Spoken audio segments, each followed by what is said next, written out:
There we go. Restream being a little slow tonight again. Thank you for joining us. Party people in the place to be, hockey fans of all ages. Thank you for joining us on the Scabbard. I'm Dave Valente. Uh, it's Groundhog Day again. It just feels like you couple steps forward, take another step back. Um, yeah, what to think about the last game? The Sabres got out to a really good start. I mean, it felt like they were, you know, uh, keeping the momentum that they had in the Ottawa game and, get out to a quick, 2-goal lead, and, the first period looked fantastic. Like, I there are a couple of concerning moments. I don't know what's going on with Rasmus Dahlin. He looked injured in that game. Like, I don't know what's going on with him, but,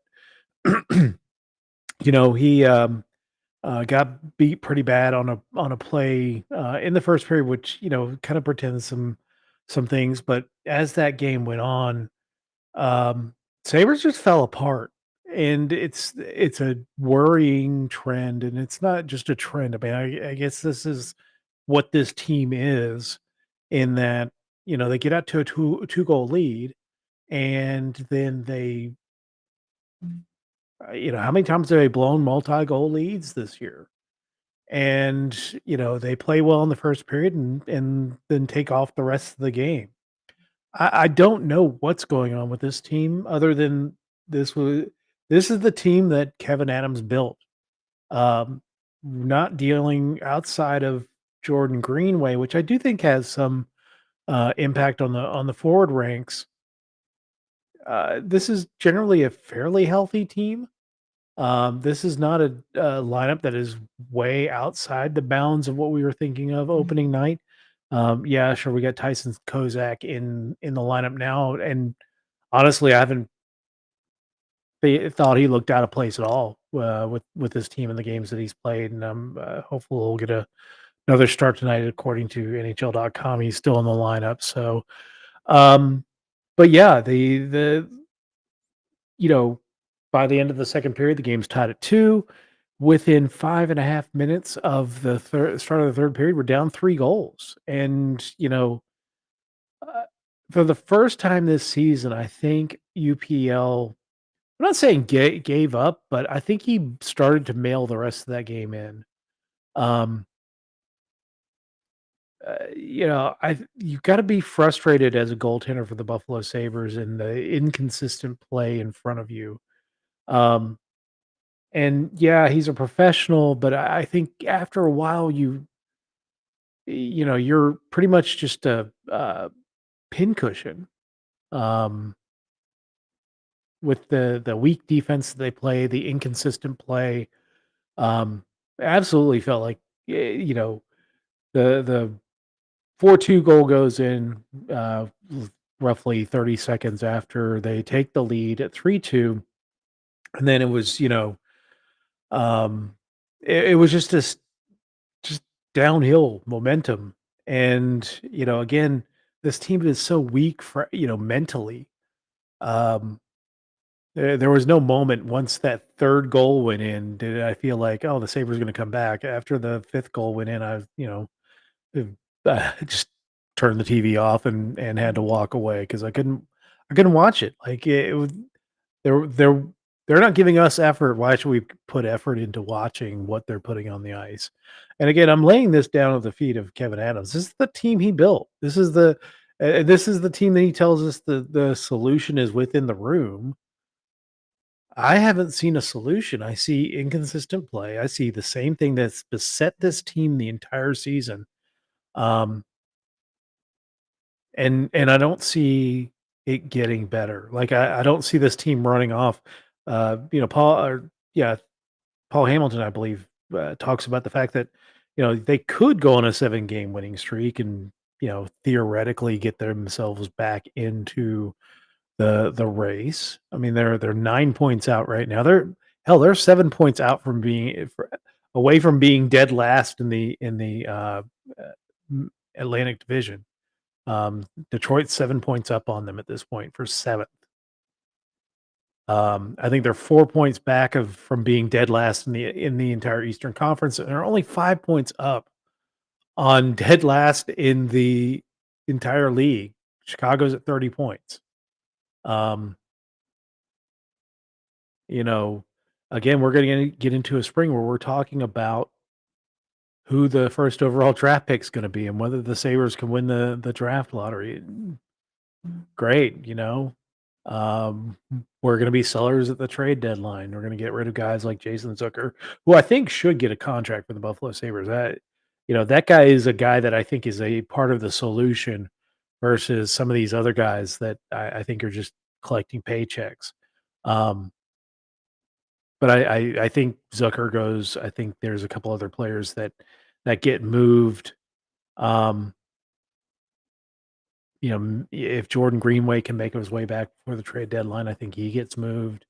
Um, just, but it's like back to square one. And next year, if Kevin Adams still has the job, he'll be marching out in front of the press and saying, "Well, we have the youngest team in the league, and this is why we're not competing." And it's like you're the guy who's responsible for putting this team together. So there's a reason why this team is the youngest team in the league. Is because you have not put any outside of Jason Zucker, any veterans of consequence on this team. So it's getting very frustrating. It doesn't get any easier tonight as we take on the Carolina Hurricanes. They come in as 26-15-3.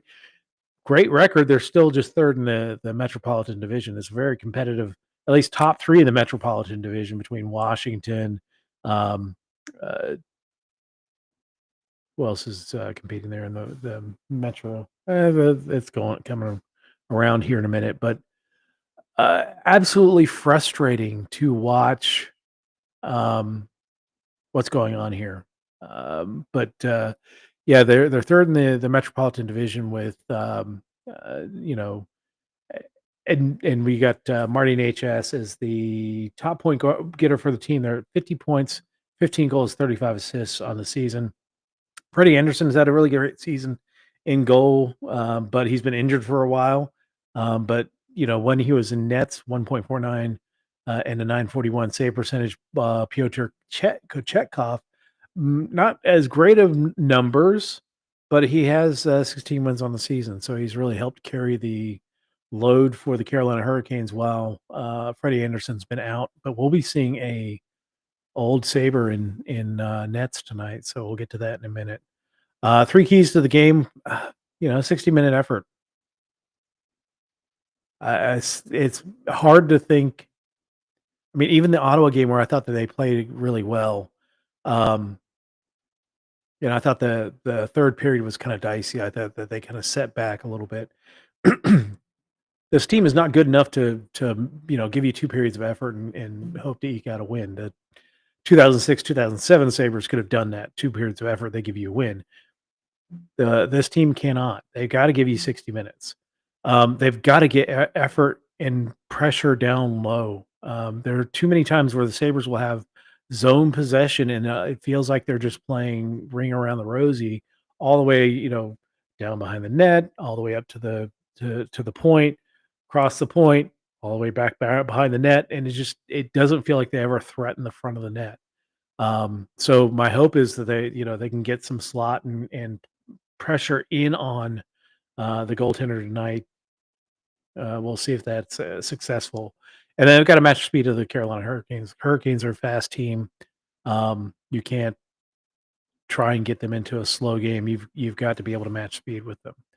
All right, let's take a look at the forwards for the Carolina Hurricanes. Seth Jarvis, Sebastian Aho, and Jack Roslovic, who actually leads the team in goals. I think he's got 17 goals on the season, which when he came out of juniors, that was kind of the prediction for him. When he got drafted by Winnipeg, he ends up going to the Columbus Blue Jackets as part of the Pierre-Luc Dubois trade, and then signs with the Carolina Hurricanes in the offseason. Really has kind of come into his own as far as a goal scorer. He's always been kind of a natural goal scorer, but he's just not been on teams that have really pumped the puck into the net, as it were. So Former Sabre alert Eric Robinson, Jesper Kaniemi, and Martin Hs on that second line, with Martin Hs being the top scorer of the team. That's a line you got to circle. Andrei Svechnikov on the third line.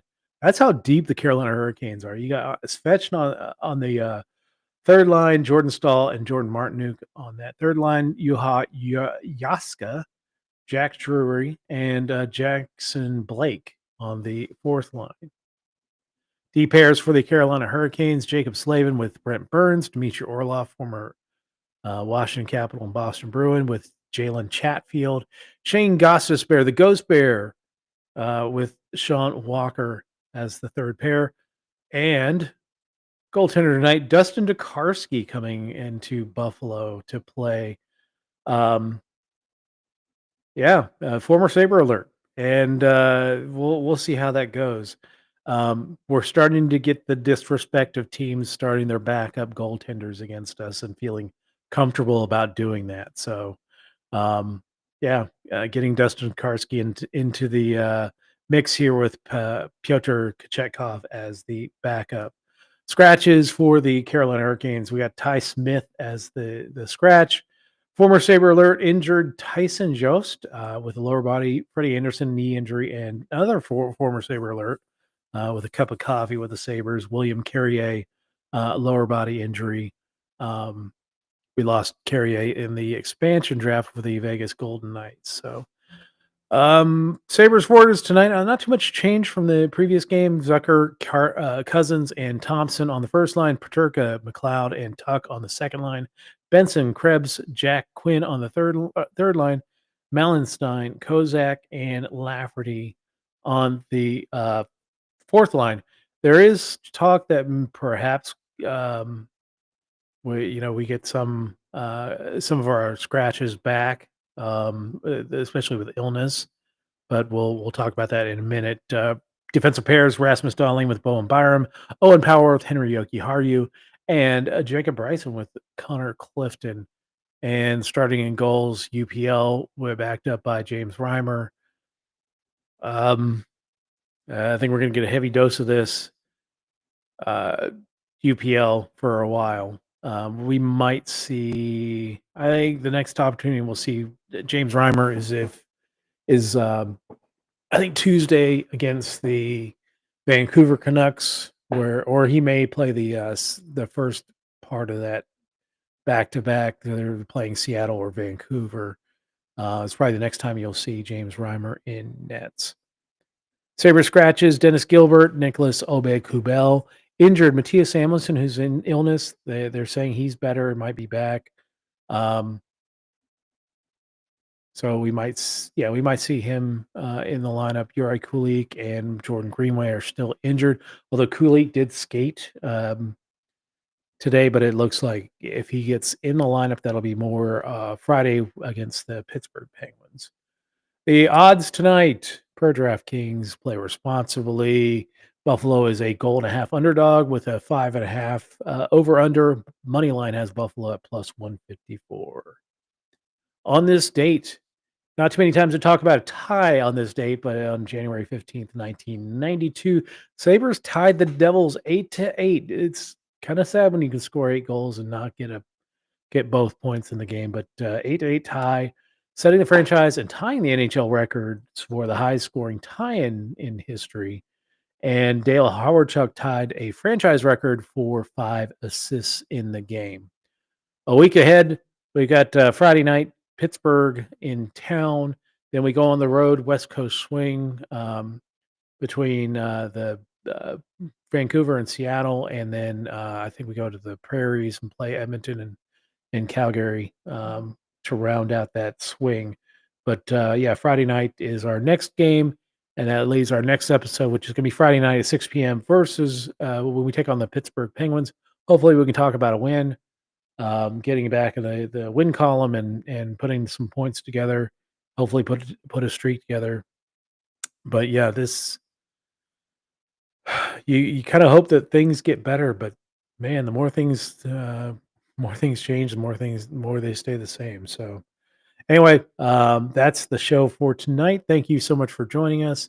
We'll talk to you all on Friday night at 6 p.m. Let's go.